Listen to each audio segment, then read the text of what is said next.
Carnet noir. L'acteur Philippe Lodenbach, connu pour son rôle de l'éditeur dans 37°2 le matin, s'est éteint à l'âge de 88 ans.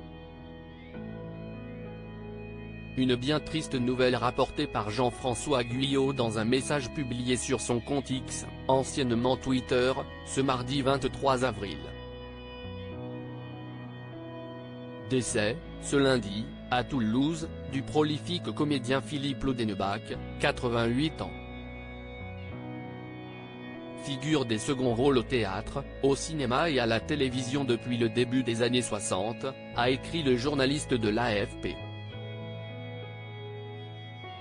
Le comédien a laissé derrière lui une carrière jalonnée de succès, marquée par des seconds rôles qui lui ont apporté une grande notoriété et qui lui ont permis de jouer avec de grands noms du cinéma.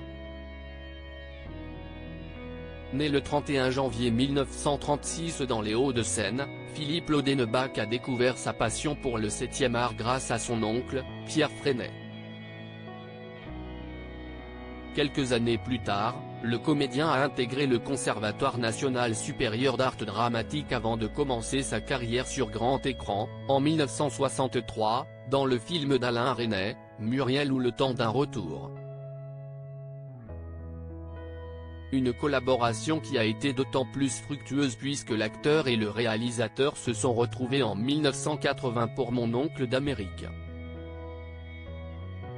Plus tard dans sa carrière, Philippe Lodenbach a croisé la route de Gérard Depardieu dans Rive droite, Rive gauche, sorti en 1984, de Jean-Hugues Anglade et de Béatrice Dalle dans 37°2 le matin, mais aussi de Pierre Arditi dans Les Caprices d'un fleuve, 1996.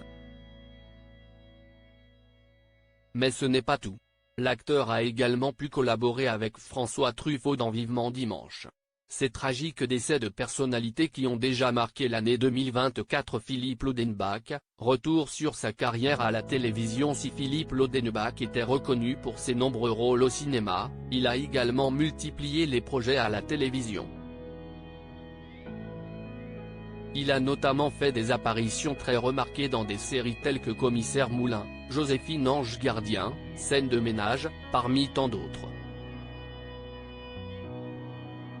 Enfin, l'acteur s'est illustré dans un tout autre domaine, puisqu'il a utilisé sa voix pour doubler plusieurs personnages dans des films comme Le discours d'un roi, La Dame de fer, Grâce de Monaco et Les Mignons. Article écrit en collaboration avec 6 médias. Crédit photo, Gorassini Giancarlo Abaca.